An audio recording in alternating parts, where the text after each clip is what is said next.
2025 সালের নতুন বাজেটে 5টি নতুন ঘোষণা করতে চলেছে কেন্দ্রীয় অর্থমন্ত্রী নির্মলা সীতারামন। হ্যাঁ বন্ধুরা, 2025 সালে অর্থাৎ ফেব্রুয়ারি মাসে যে বাজেট পেশ করতে চলেছে কেন্দ্র সরকার, সেই বাজেটে নতুন 5টি ঘোষণা করতে পারে সরকার।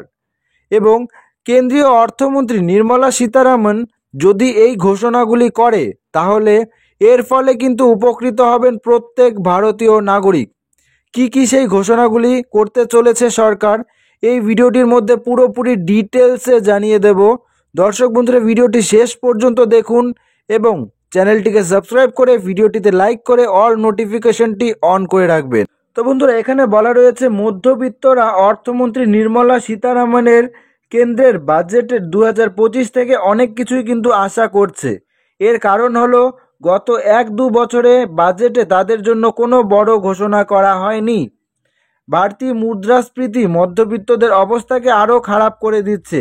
এমন পরিস্থিতিতে যদি অর্থমন্ত্রী 1 ফেব্রুয়ারি তাদের জন্য একটি বড় ঘোষণা করে, তবে তাদের কষ্ট অনেকাংশই কমে যাবে। তো বন্ধুরা, 2025 সালের বাজেটে প্রথম যেই ঘোষণাটি করতে পারে কেন্দ্রীয় সরকার, সেটি হলো মৌলিক মুক্তির সময়সীমায় পরিবর্তন। সরকারকে আয়কর মৌলিক মুক্তির সীমায় পরিবর্তন করা উচিত। গত কয়েক বছর ধরে সরকার মৌলিক মুক্তির সময়সীমায় কোনো পরিবর্তন করেনি।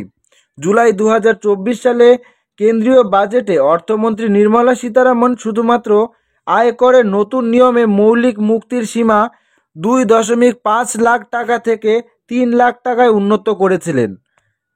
কর বিশেষজ্ঞদের মতে সরকারের উচিত আয়করের নতুন ও পুরনো উভয় নিয়মে মৌলিক মুক্তির সীমা কমপক্ষে 5 লাখ টাকা পর্যন্ত বৃদ্ধি করা। এবং দ্বিতীয় যেই পরিবর্তনটি সরকার করতে পারে, সেটি হচ্ছে বাড়ির ওপর অতিরিক্ত কাটা। বেশিরভাগ মধ্যবিত্ত মানুষের বাড়ি কেনার জন্য হোম লোন নেন। কোভিডের পর বাড়ির দাম অনেকটাই কিন্তু বেড়ে গিয়েছে, তবে হোম লোন কর সুবিধায় কোনো পরিবর্তন হয়নি।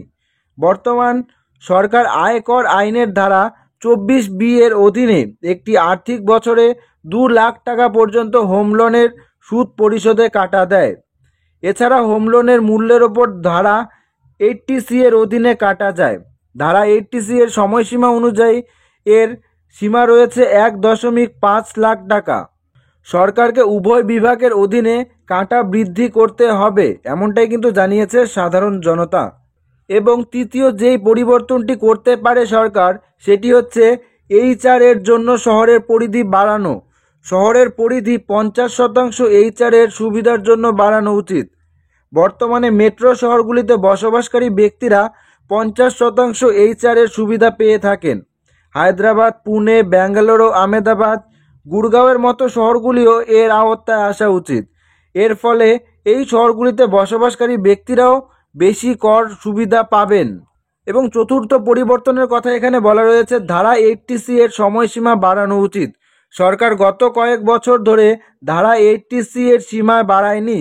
ধারা 80C এর অধীনে বিনিয়োগের জন্য প্রায় 1 ডজন বিকল্প রয়েছে, তবে এর সীমা শুধুমাত্র 1.5 লাখ টাকা। এটি কমপক্ষে 3 লাখ টাকা পর্যন্ত বাড়ানোর প্রয়োজন রয়েছে। এতে মধ্যবিত্তদের কিন্তু অনেক সুবিধা হবে বলেই জানিয়েছে। এবং পঞ্চম ও শেষ পরিবর্তন যেটি করতে পারে সরকার, সেটি হচ্ছে উপহার কর থেকে ছুটির সময়সীমা বাড়ানো উচিত। সরকার গত কয়েক বছর ধরে উপহার কর থেকে ছুটির সীমা বাড়ায়নি। আজও এটি 50,000 টাকায় রয়েছে। উচ্চ মূল্যমানের উপহারগুলির ওপর কর আরোপ করা হয়। সরকারকে এটি কমপক্ষে 1 লাখ টাকা পর্যন্ত বাড়ানো উচিত। অতীতের মুদ্রাস্ফীতির কারণে 50,000 টাকা মূল্য যথেষ্টই কমে গেছে। তো বন্ধুরা, 2025 সালে এই পরিবর্তনগুলি কিন্তু করতে পারে কেন্দ্রীয় সরকার। এবং সরকার যদি এই পরিবর্তনগুলি করে, তাহলে কিন্তু সাধারণ মানুষজন অনেকটাই উপকৃত হবে।